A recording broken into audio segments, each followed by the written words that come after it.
looking at globalization, or even looking at maybe integration of Islam in Europe and I think it's fairly well integrated in the U.S. I don't think there are any concerns really, about how Muslims interact with the rest of the population in the U.S. But I think there have been difficulties in some of the European countries. And I was curious if you had an opinion as to whether the fact that most of the Muslim immigrants to the European countries tend to self-isolate, or I don't know if it's self-isolate or economically isolate, but they tend to have a separate community, getting their information from satellite television and not really assimilating into the European cultures the way Muslims in the U.S. have assimilated here. Is that one of the topics you guys are discussing? Definitely. That is actually the panel just going on right now. Next, so next if I was over there, I'd be learning that, right?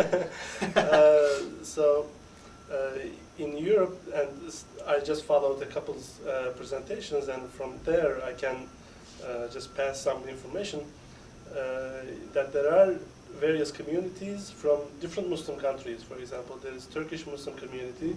There are Muslims from Algeria, from other North African countries, and among these ethnic groups, there are different Muslim groups as well.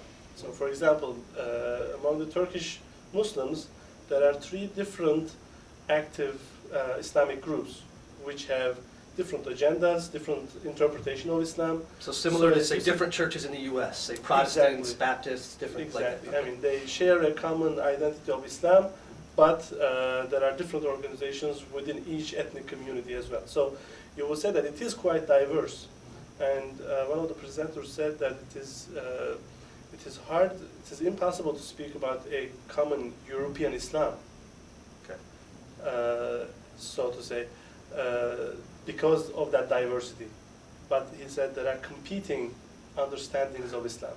So I think that is a really good point, and that's what's happening in Europe, that there are various communities with differences of understandings of Islam, and yeah, we can't say that one of them will dominate the others, but that we should understand that there is a diversity of Islamic understanding, just like there is diversity overall on the global